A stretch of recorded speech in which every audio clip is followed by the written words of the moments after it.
Türk mitolojisi evreni 101.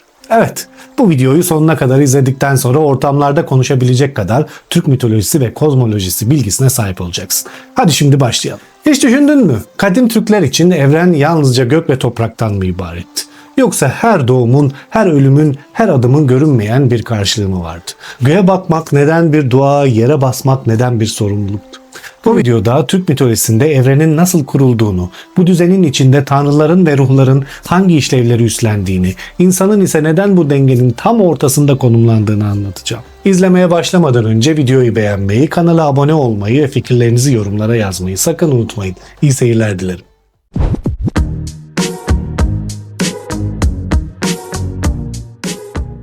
Türk mitolojisi neden farklı?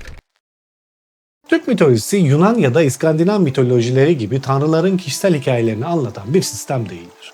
Burada tanrılar kavga etmez, birbirini kandırmaz, insan gibi zaaflar sergilemez. Çünkü Türk mitolojisinin merkezinde tanrılar değil, düzen vardır. Bu evrende asıl soru kim ne yaptı değil, denge nasıl kurulur ve nasıl bozulurdur. Mesela Göktengri bir karakter değildir. Bir yüzü, bir bedeni, bir tapınağı yoktur. O bir ilkedir. Ülgen ve Erlik birer kahraman değil, aynı kozmik yaşamın iki farklı işleyiş biçimidir. İnsan ise bu hikayenin seyircisi değil, dengeyi korumakla yükümlü olan varlıktır.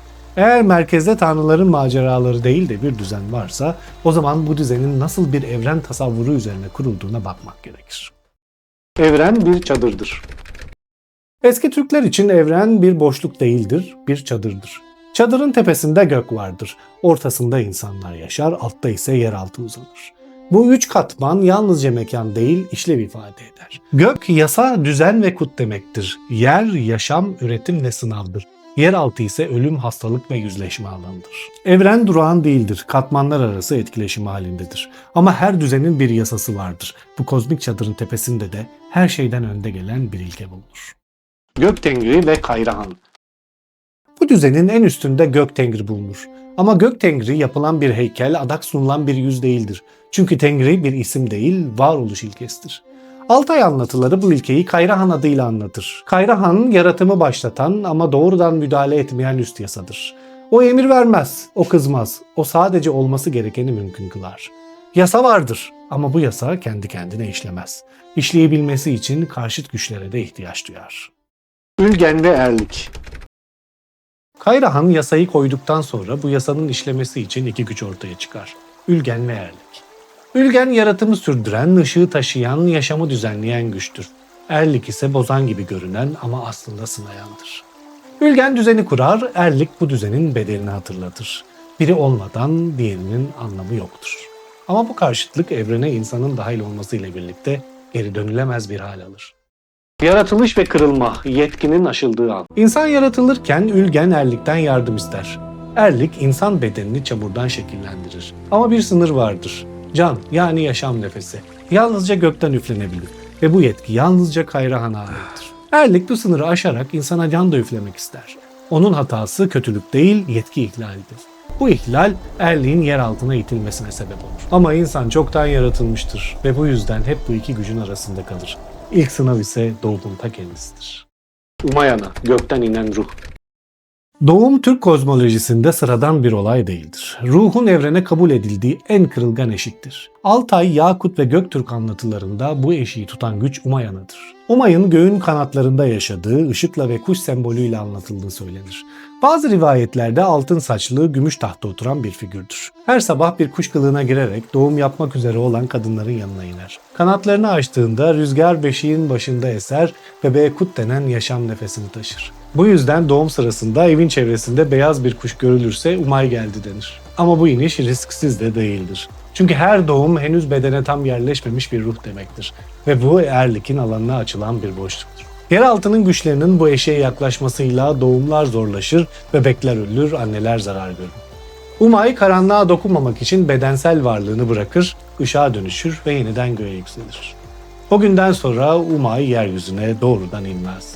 Ama tamamen de gitmez. Her doğumda ruhun bedene indiği o ilk anda göğün rengi bir anlığına değişir. İşte o ilk ışık Umayana'nın nefesi sayılır. Bu yüzden Türk kozmolojisinde doğum bir mucize değil, Erlik ve karanlığa karşı başarıyla geçilmiş bir sınavdır. Erlik'in karanlık varlıkları. Umay'ın çekildiği yerde eşikler korumasız kalır. İşte bu boşlukta eşik varlıkları ortaya çıkar. En bilineni Alk Arısı'dır. Alk Arısı, lohusa ve yeni doğan bebeğe saldıran bir şeytan değil, korumasız kalmış doğum eşiğinin beden bulmuş halidir. Bu yüzden lohusa yalnız bırakılmaz, ateş söndürülmez, demir eşya kapıya konur, ışıkta açık tutulur. Halk arasında çarşamba karısı diye bilinen figür de aynı eşik varlığın genç dönem folklorik adlandırmasıdır. Hortlak tamamlanmamış ölüm ritüelinin sonucu, öcü bastırılmış korkunun geri dönüşü, Tepegöz ise insan hatasının destansı bedenidir. Bazıları ise doğayı korur. Arçura, Ebede, Kayberen, orman ve hayvanları gözetirler. İnsan ihlal ederse cezalandırırlar. Bu varlıkların hiçbiri kötü olmak için var değildir. Hepsi aynı şeyi söyler. Denge bozulursa karşılığı gelir. Asıl mesele insanın bu dünyayla nasıl ilişki kurduğu. Yersu ruhları, yaşayan anlaşma. İnsan doğumdan sağ çıkabilirse hayata kabul edilmiş sayılır. Ama asıl sınav yaşarken başlar. Toprak cansız değildir. Su akmaz hatırlar. Dağ yükselmez gözetir. Bu yüzden doğanın ruhları vardır. Bunlara yersu denir. Yersu bir tanrı değildir. Tapınılmaz. Ama yok sayılırsa da bedeli ağırdır. İnsan toprağı kazarken, ormanı keserken, suyu kirletirken yalnızca doğaya değil bir antlaşmaya da dokunur. Bu anlaşma bozulursa yersu kızar. Önce bereket azalır, sonra hastalık iner. En sonunda felaket gelir. Doğa fethedilmez, ikna edilir. Ama hiçbir insan bu antlaşmayı kusursuz sürdüremez. Denge bozulduğunda onu onaracak bir aracıya ihtiyaç vardır. Şaman, dengeyi onaran kişi. Her anlaşma bozulabilir, her denge kırılabilir. İşte bu noktada şaman ortaya çıkar. Şaman bir peygamber değildir, bir büyücü hiç değildir. Şaman bozulan dengeyi onarabilen tek insandır. Göğe çıkar, ülgenin katlarına ulaşır, gerekirse yer altına iner, erliğin alanına girer. Ama şaman karanlıkla savaşmaz, pazarlık eder. Çünkü Türk kozmolojisinde hiçbir şey sebepsiz değildir. Şaman ihlali bulur, nedeni ortaya çıkarır ve evrenle yeniden bağ kurar. Ama son karar ona ait değildir. Evrenin bu onarımı kabul edip etmediğini gösteren son bir işaret vardır. Kut, kozmik onay. Şaman onarır, yer su sakinleşebilir, hastalıklar geçebilir ama bütün bunlar tek başına yeterli değildir. Türk kozmolojisinde son sözü söyleyen kavram kuttur. Kut güç değildir, yetenek de değildir. Kut zeka ya da cesaret de değildir. Kut evrenin verdiği onaydır. Bir insanın, bir boyun ya da bir devletin doğru yerde durup durmadığının işaretidir. Bu yüzden kut alınmaz, verilir. Kut varsa düzen sürer. Kut çekilirse her şey çözülmeye başlar. Kut kişisel bir ayrıcalık değil, taşınması gereken bir yüktür.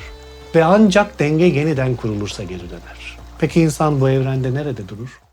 İnsan nerede durur? İnsan bu evrende ne en üsttedir ne de en alttadır. Gök ona yasayı hatırlatır, yer ona sorumluluğu, yeraltı ise bedeli. İnsan bu üçü arasında yürüyen bir varlıktır. Doğumda Umay'ın nefesiyle kabul edilir, yaşarken yer suyla antlaşma yapar, denge bozulduğunda şamanla onarmaya çalışır ve sonunda kutla sınanır. Evren itaat istemez, uyum ister. Ve insan doğru yerde durduğu sürece evren onunla birlikte yürür. Evet, kadim Türkler için evren insanın hükmettiği bir alan değil, uyumla yürüdüğü bir yoldur. Belki de bugün hala sormamız gereken tek soru ise şudur. Biz evrenin merkezinde mi duruyoruz yoksa dengeyi korumamız gereken bir çizgide mi? Evet, cevabı size kalmış. Bir sonraki videoda ise bu kozmik düzenin kalbindeki kadın figürüne bakacağız. Umayana'dan başlayıp Bilge Hatunlara uzanan o sessiz ama belirleyici gücü konuşacağız. O zamana kadar Türk mitolojisini, tarihini ve kadim düşünce sistemlerini keşfetmeye devam etmek istiyorsan da kanala abone olmayı sakın unutma.